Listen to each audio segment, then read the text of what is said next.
खाड़ी देशों में युद्ध शुरू हुए लगभग 25 दिन से ऊपर हो चुके हैं और हालात ये हैं कि जिस प्रकार से संपूर्ण विश्व की आर्थिक व्यवस्था प्रभावित हो रही है उससे कोई भी देश अछूता नहीं रह गया है। ख़ास तौर पे पेट्रोलियम और गैस पदार्थों को लेके, जिसमें एक महत्वपूर्ण भूमिका उन खाड़ी देशों की रहती है।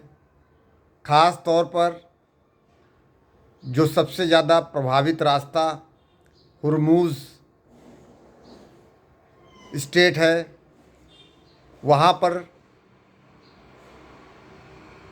ज़्यादातर जहाज़ों की आवाजाही बंद है।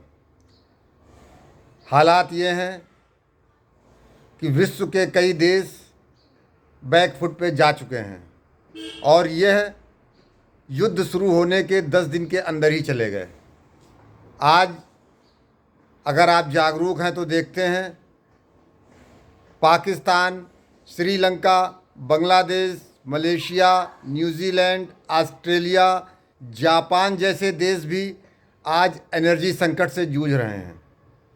ऐसे में हम सब सौभाग्यशाली हैं कि वर्तमान सरकार जो मोदी सरकार है वो जिस प्रकार से व्यवस्था उन्होंने अभी तक दे रखी है वो वास्तव में काफ़ी ज़्यादा सराहनीय और प्रशंसनीय है।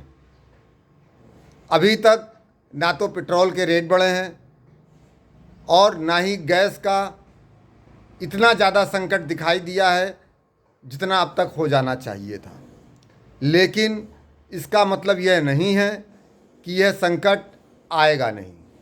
अगर यह युद्ध नहीं रुका और यह युद्ध ऐसे ही आगे चलता रहा और युद्ध में शामिल देश एनर्जी रिफाइनरी फैक्ट्रियों पे, उनके सिस्टम पे हमले करके नुकसान पहुंचाते रहे तो निश्चित जानिए कि हम आपको पेट्रोलियम और गैस के उत्पाद पर काफ़ी संघर्ष करने की स्थिति में आना पड़ेगा।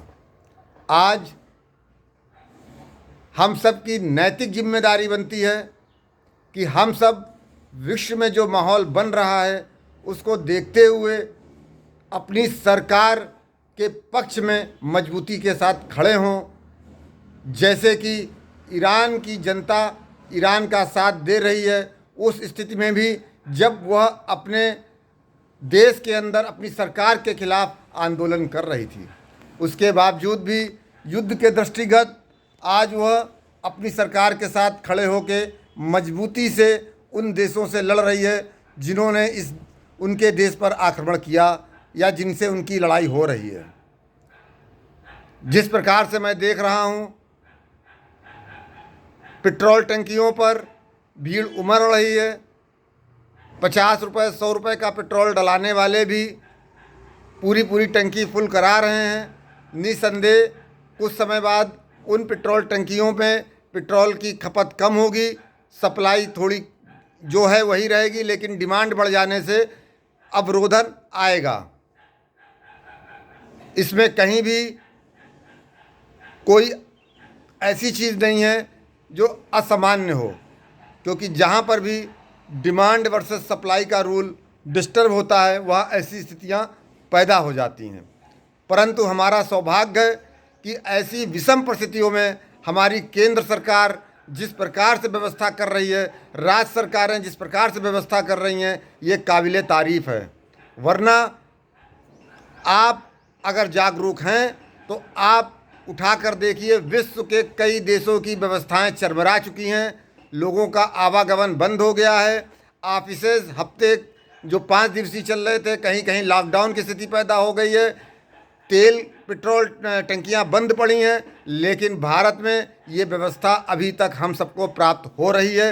हाँ, निसंदेह कुछ संकट जरूर दिख रहा है और यदि युद्ध लंबा खिंचा तो यह स्थिति, यह समस्या बढ़ेगी। ऐसी कंडीशन में हमें एकजुटता के साथ में अपनी सरकार को मजबूत करने का काम करना चाहिए, ना कि अपने स्वार्थवश उनको कोसते हुए हम अपने देश में अराजकता फैलाने का काम करें। आइए, एक होइए, एकजुट होइए, राष्ट्र के साथ खड़े होइए, क्योंकि ये व्यवस्था विश्वव्यापी व्यवस्था है। पेट्रोलियम और गैस उत्पादों का संकट वह यहाँ नहीं है, हम इस पर खाड़ी देशों पर निर्भर हैं और इससे समूची दुनिया प्रभावित हो रही है। आप जागरूक बने, संयम का परिचय दें, ऐसा कोई कदम ना करें जिससे आपकी अशिक्षा, आपकी मूर्खता झलके। धन्यवाद। जय हिंद, जय भारत।